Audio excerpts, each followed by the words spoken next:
السلام عليكم ورحمة الله وبركاته. أجمل وأحلى متابعين، ازيكم حبايبي؟ عاملين ايه؟ يا رب تكونوا بخير وصحة جيدة ان شاء الله. النهاردة هنعمل أحلى سمك مقلي، أحلى من المطاعم بكتير، وهقول لكم على السر اللي يطلع لونه وطعمه وتقرمشته من بره وايه طري من جوه. بس يا حبايبي، اللي بيشوفني لأول مرة ما ينساش يدعمني باللايكات والاشتراك في القناة.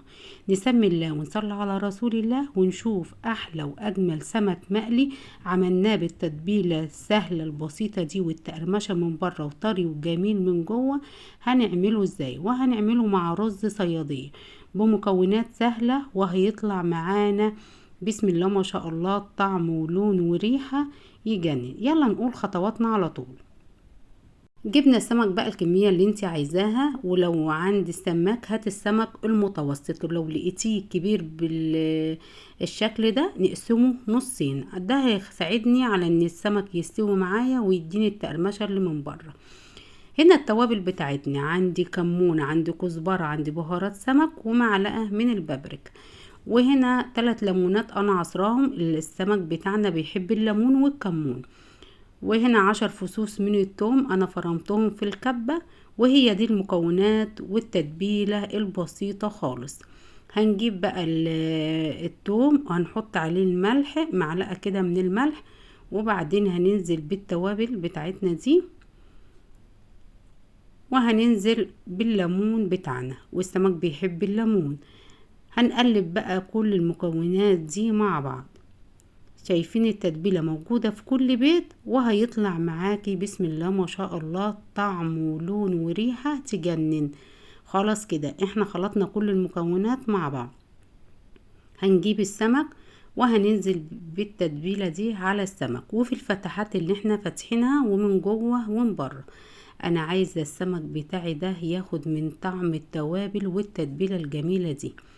هنفضل بقى كده نخلي التتبيلة كلها في السمك، وهنسيبه بقى كده حوالي ساعة ياخد من طعم التتبيلة دي. ويلا نعمل ايه بعد ما خلصنا السمك وحطينا التتبيلة بتاعته كلها كده في قلب السمك وفي الفتحات، وندخل التتبيلة. نعمل بقى الرز عقبال ما السمك بتاعنا ياخد من طعم التوابل والثوم ده. يلا نعمل الرز بتاعنا. الرز بتاعنا بسيط ومكوناته بسم الله ما شاء الله موجودة في كل بيت. اول حاجة هنجيب حلة على النار، هنزل بمعلقة زيت على معلقة من السمنة، ولو عايزة تعمليها بزيت او ميكس بين السمنة والزيت زي ما انا عملت، المكونات الموجودة والمتاحة عندك حطيها. هنزل بقى ببصلية كبيرة خالص فرمتها في الكبة، بس انا خليتها قطع كبيرة، انا مش عايزاها صغيرة.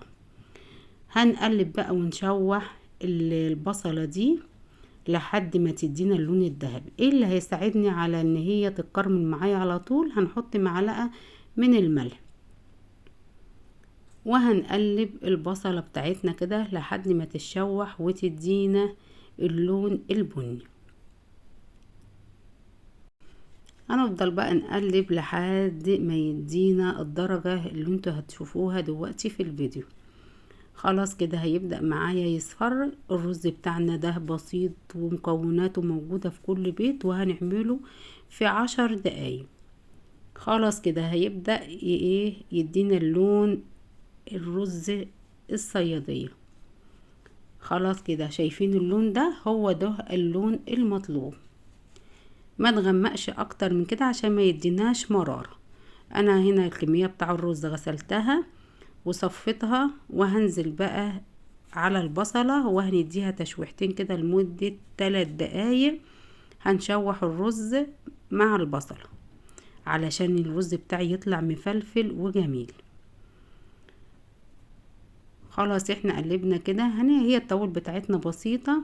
هنحط معلقة من الفلفل الاسمر ومكعب مرق فرقناه، وهنحطه على الرز لحد بقى ما يدوب كل التوابل دي وتتغلب بالرز والبصلة. وبعدين نحط المية المغلية على الرز. خلاص كده اتشوح معايا. يلا بقى ننزل بكمية المية المغلية على الرز. هنحط كمية المية بعد الرز بعقلة صباع، وهنقلب ونسيبه لحد ما يشرب المية بتاعته. وخلاص كده هنغطيه، وبعد ما غطيناه وشرب المية هنديله تقليبة. هنجيب اللي من تحت ونحطه فوق وهنقلب كده، وبعدين هنهدي النار خالص وهنسيبه يستوي على نار هادية.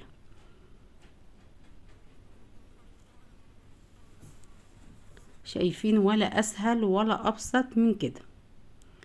خلاص كده هنهدي النار خالص ونسيبه. وبعد ما سيبناه، شايفين الرز طالع مفلفل معايا ازاي؟ وكده استوى الرز، لون وطعم وريحة تجنن.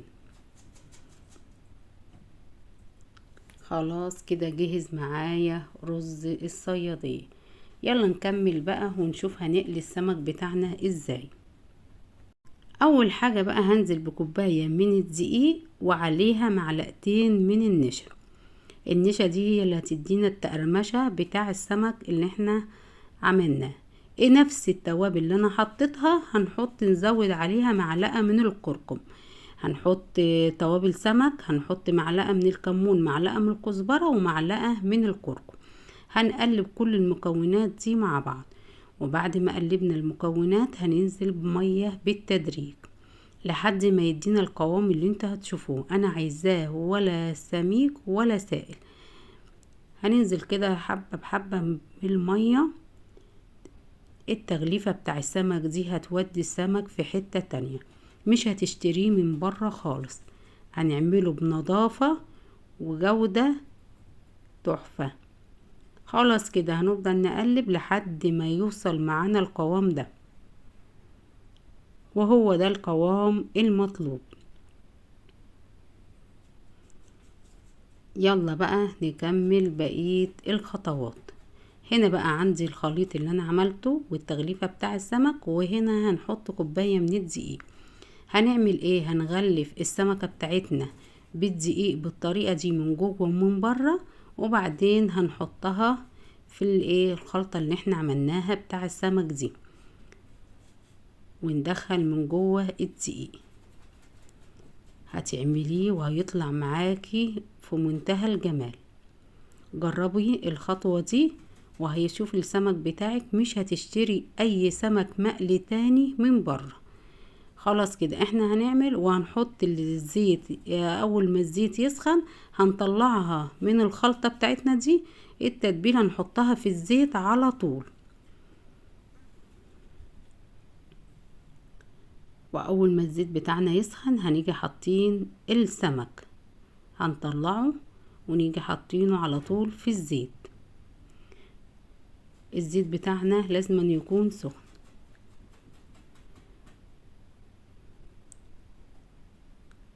وهنبدأ نحط كل السمك بتاعنا في الزيت وهنحمره بقى، وهتتفرجوا على اللون بتاع السمك. هيطلع معانا احلى واجمل سمك هتعمليه.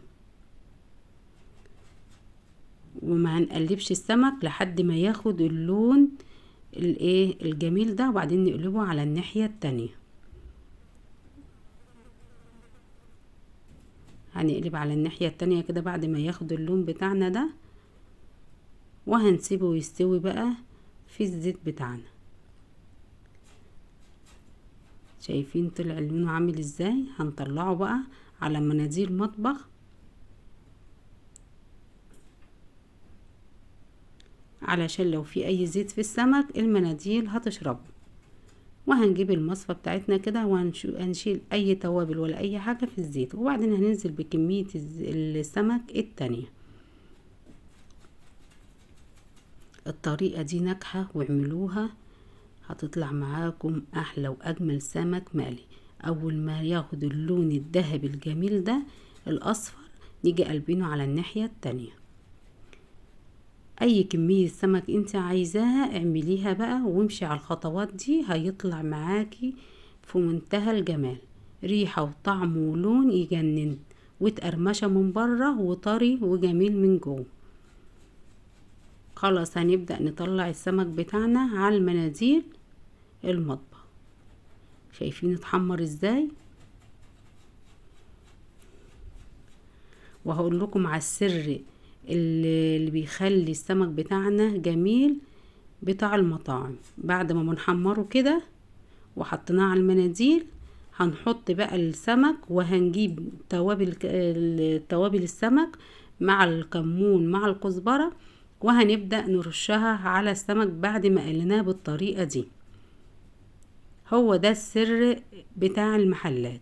شايفين السمك طالع محمر ازاي واللون تحفة، وعملناه مع الرز. لو عجبتكم الوصفة يا حبايبي ما تنسوش تدعموني باللايكات والاشتراك في القناة. اسيبكم في رعاية الله وامنه.